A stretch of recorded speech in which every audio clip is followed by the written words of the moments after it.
Is there something to build upon? Talking Tennessee football here at MarkRogersTV, the voice of college football. We got Charlie Burris on the line, who joins us on a fairly regular basis to break down the Vols. Charlie, we've not had the best of discussions over the past couple seasons in light of Butch Jones' final run and Jeremy Pruitt's 5-7, and then the way September went for this Tennessee program. But even in a loss, how many teams are going to go into Tuscaloosa and be down by one score in the fourth quarter? I got to say, Charlie, and we love having you on, I watched Jarrett Garantano take that ball across the plane and try to do his best Marcus Allen or Walter Payton, and I thought, I just, as a fairly neutral football fan, just wanted to see a competitive game and really just being surprised that it was that competitive, thinking, I just wanted to see what this was going to look like at 28-20, just to see how it was going to play out. To say that I was disappointed after that play unfolded is a bit of an understatement. I mean, just if for nothing else, for the reason that you're talking about, I just wanted to see an exciting football game. But to see Tennessee in Alabama be competitive for, a full three quarters was unbelievable. Obviously, Tennessee got a little bit of help, or I guess in some sense they helped themselves. I don't want this to come off callous, but they helped themselves by injuring Tua Tagovailoa. But it seems like he's okay now. He got it was high ankle sprain and got some fancy surgeries. He's going to be back like next week apparently. But anyway, just to see that, even despite the quarterback situation with Alabama, Tennessee hanging in was unbelievable. And that play with Jarrett Garantano was, I mean, it really summed up Jarrett Garantano's career with Tennessee pretty nicely. I would say that, first of all. And also, I mean, it was just the most Tennessee thing that I think could have happened, just with the way that everything has gone in the last decade, the last 15 years almost at this point. It just made too much sense. It was almost too good to be true to be at the goal line and say Tennessee is at the goal line about to make it a 1-point game in the fourth quarter in Tuscaloosa. How is this real? Oh yeah, it's not real.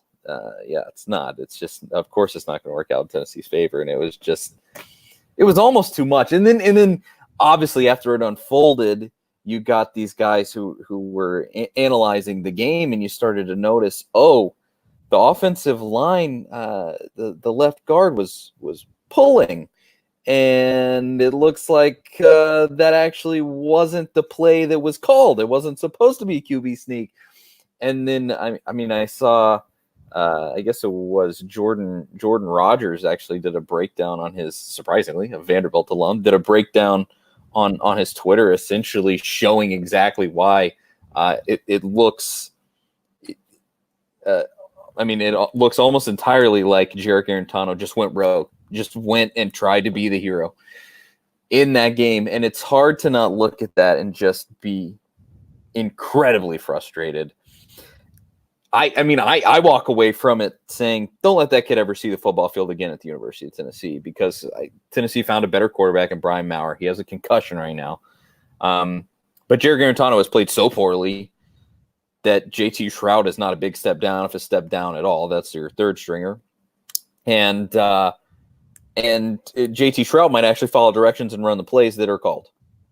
And so all that combined is going to be an interesting situation here against South Carolina on Saturday. But it's hard for me to even talk about that play. That was just makes my stomach turn. But here we are. I'm used to it. Charlie, how much of a stir did it cause the picture, the sight of Jeremy Pruitt addressing Jarrett Garantano, which to me, he was chewing him out very, very adamantly, chewing him out. And then there was that quick tug of the face mask, and then he let it go. Yeah. And, it kind of harkened back to old school football coaches dealing with players. And it was like something snapped in his brain that said, I can't do this. And he took it off the face mask. I'm conjecturing totally when I say that, and I don't want to do that, but that's what it appeared to me to be. I mean, let's be honest. Pruitt comes from the Saban tree, and is already just kind of an old-fashioned down-home kind of dude. I don't think that he has any problem getting in a kid's face to correct somebody.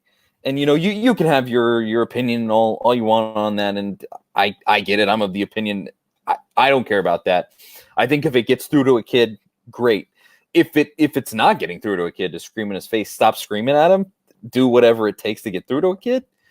But in that instance, when you have a kid, if everything is true the way that it looks like it was, the way that everyone has analyzed it, Jarek Arentano did go rogue, tried to be the hero, was doing basically everything against his coach's will. I genuinely cannot fault Jeremy Pruitt for being red hot angry in that scenario. Obviously, you don't want to coach touching kids over any kind of disciplinary anything, but what he did was, anybody that's actually getting offended or upset over that, in my opinion, is ridiculous. I mean, it's not. I even look at, it was Jimbo Fisher last year. I think people were bringing it up. I mean, to me, Jimbo Fisher almost hit that kid in the face last year, like shook his head around. Jeremy Pruitt didn't do anything like that. Jeremy Pruitt's was more of like a pay attention to me, son. Just kind of a little like, hey, don't walk away from me. Where I think a lot of the comments that I saw, and this certainly doesn't justify anything, but a lot of the comments were, I've seen coaches do way, way worse. And I would say, I mean, I've seen coaches do way, way worse. And, if you played sports, you probably had coaches that have done worse. And so to me, it's pretty much inconsequential. I don't know. Like I said, you'd prefer that there's never anything like that happens. But I can't fault Jeremy Pruitt for being just on fire in that moment. At his playing at his former employer, playing against a team that he's loved his whole life, that I'm sure in this particular situation, I don't know if there's anything I would want more than being able to beat that team. I think for Jeremy Pruitt, that's got to be the pinnacle, being able to beat Nick Saban, being able to beat the guy that essentially gave you your career. Not that he has like hard feelings, but just that, I think it would be an incredible validation.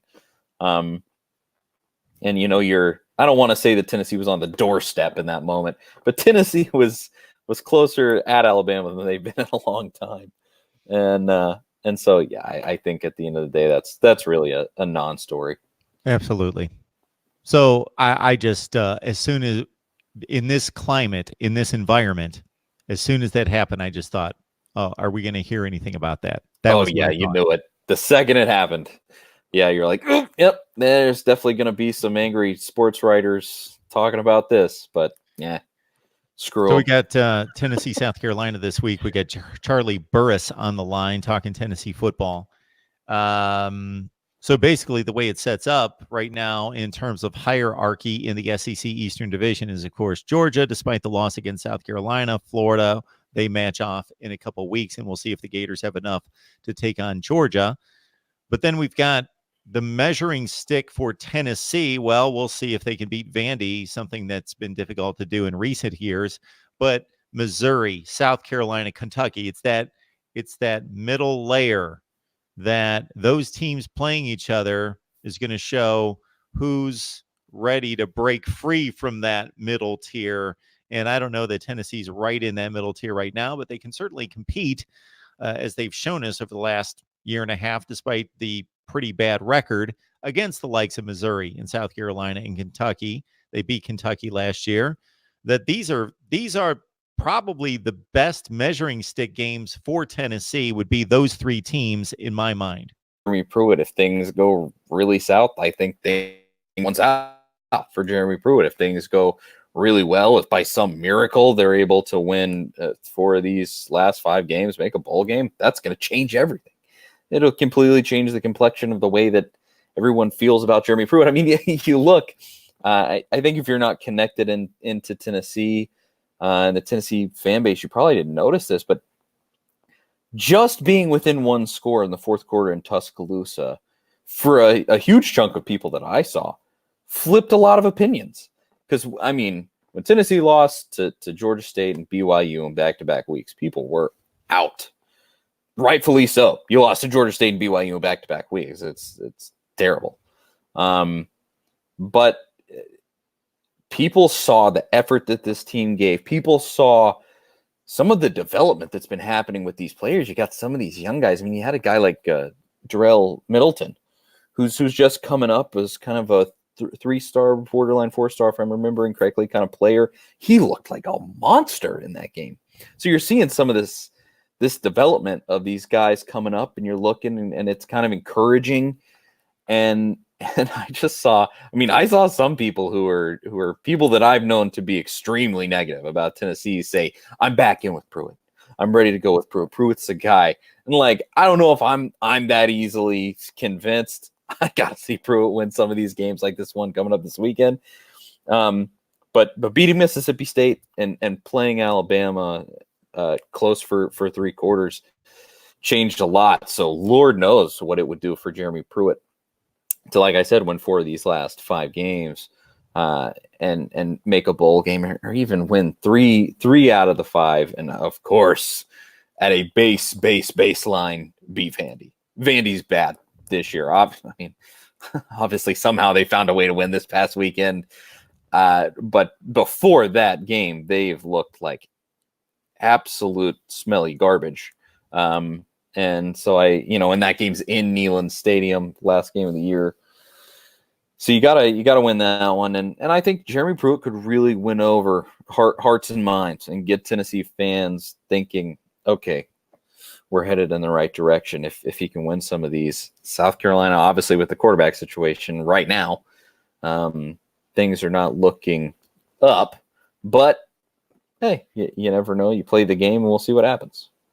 And so, Charlie, best case scenario that's reasonable would be for Tennessee to finish out with that kind of run, beat the teams that are kind of in their same tier, and also have Maurer come back and play well and effective. Is there a thought that he's going to be able to get back soon? He has missed practice all the way up through today. I believe I saw that report. And so it's looking, and I believe Jeremy Pruitt's quote today was something like, it's doubtful that he will be back. It was something along those lines. And so it's looking like either Garantano or JT Shrout. Like I said before, with the way that Garantano's night ended at Alabama, I'm not his coach, but if I was, he's not playing another down this season. If you're going to openly defy me as a coach, yeah, Jeremy Pruitt has limited options, but I don't see how you reward somebody that does that with a starting spot. Shroud is not good. Let's start there. He has been extremely sporadic when he has played. He has a cannon of an arm, but it's all over the place. His finesse is just not there. But it's like I said, I don't know how I could put Garantano back out there. I don't know. It's tough. And I think about this almost more than anything. So much like pretty much any college football team, before the games at Tennessee, they do a introduction for every single player that's starting, and the very last player that gets announced, and it always gets the biggest reaction out of the crowd, is the quarterback. And like when Brian Maurer took over for Jarrett Garantano, huge cheers, everyone was happy. I think if Jarrett Garantano starts this game, I think when he's announcing that intro, it's going to be big boos from when he takes the field for the first time. It would be boos from the crowd. People were so unhappy with that play. And you could do that to a kid, but that's gotta be terrible on his psyche. If that happens, you got to think like, that's not a great way to start a game, to try to get out there to boos from fans. And maybe Tennessee fans wouldn't do that. But look, I know them. I've lived in Knoxville pretty much my entire life, and I think I know what they'll probably do on Saturday if Garantano starts, and it won't probably be good. So I don't know what you do. They're kind of in between a rock and a hard place with that quarterback situation. So I'll just say, hey, good luck, Jeremy Pruitt and Jim Chaney. Glad I'm not you. I saw about half the Alabama game. I saw about half the BYU game. I'm trying to think if I saw much of anything else. I saw maybe about half the Florida game. Garantano's had 8 touchdowns, 4 picks, 61% completion percentage. Maurer, I hear great things. The stats don't look good. 49%, 2 TDs, 5 picks. And as you mentioned, Shroud, just 23 attempts and 10 completions. South Carolina's a 4-point favorite in Knoxville against the Vols, a couple teams that have had disappointing seasons but have started to show some signs of life. For South Carolina, that means going to Georgia, winning, and then playing very close against Florida for most of the game last week at home. And for Tennessee, that's, again, if you could find the 2019 equivalent to the Missouri, South Carolina, Kentucky team in the SEC Western Division, that would be Mississippi State, a pretty good measuring stick. And the Vols took care of them 20-10 before playing very well against Alabama for 3.5 quarters or so before Jarrett Garantano went rogue on us. So that's the take on Tennessee. Yeah, this game is gonna be pretty fascinating. I think if for nothing else, for Tennessee's defense to see if they can continue to step up like they have. I mean, they really brought the heat against Mississippi State, and then it kind of continued against Alabama. They were getting shredded a little bit by Tua, but I would say, who doesn't get shredded by Tua? Give me a team that really hasn't had that happen. So, yeah, this game I think is like you're saying, a really good measuring stick to see where they're really at, because South Carolina is better than Mississippi State. Helinski's come in and been good. I wish we could see with Brian Maurer. You mentioned his stats don't really show it, but it's been specifically the energy and the way that the game happens around Brian Maurer as compared to Jarrett Garantano, where everything just develops better and things just go better when Maurer is in the game. And some of the things that make that skewed. So Maurer, specifically in the Mississippi State game, had 2 impeccable drives that got down nearly to the goal line, and then he threw 2 interceptions in the end zone. He just got happy, too pass happy, and forced a couple balls. They both got picked off. But before they got picked off, he had put together these excellent drives and was really making things move, making things happen. And so, yeah, those stats are a little misleading, and those stats do not give you the eye test that when you really see the offenses play with Maurer at the helm or with Garantano at the helm, it's pretty clear when they operate better, and they operate better with Maurer under center. But yeah, I think it'll be a great test for Tennessee's defense to see if they can hold up against what South Carolina is throwing out there now. And then, to me, Tennessee kind of gets a pass in this game if Maurer doesn't play, because it's not the team at full strength. If Garantano plays, you got a kid who's probably so far in his own head that he probably can't even think straight. And then if you got Shrout, you just got a kid who's completely wet behind the ears, hasn't been very good when he has gone in the games. And so to me, because of that situation, a loss against South Carolina would certainly not be good and would be tough for the rest of the season, but would be passable when I do my analysis of the season as a whole, because Tennessee would not be running on all cylinders, or they would not have the best team on the field that's possible for them. So we'll see. Tennessee has had a mental block against Will Muschamp. This is more of theoretical talk more than anything. I believe they're 0-7 against Will Muschamp all time, I want to say. Strangely. Tennessee had a pretty decent record against Steve Spurrier at South Carolina, and they haven't been able to beat Will Muschamp, which seems very counterintuitive, but is the truth nonetheless. So this, it's going to be an interesting game. I think it'll be pretty telling for how everything's going to go for the final stretch of the season for Tennessee. For some takes on Tennessee football and Tennessee athletics in general, check out Charlie and his Twitter page there, Charlie_Burris, who joins us on a regular basis to talk some Tennessee football and has done a nice job setting us up with the Vols for a long time.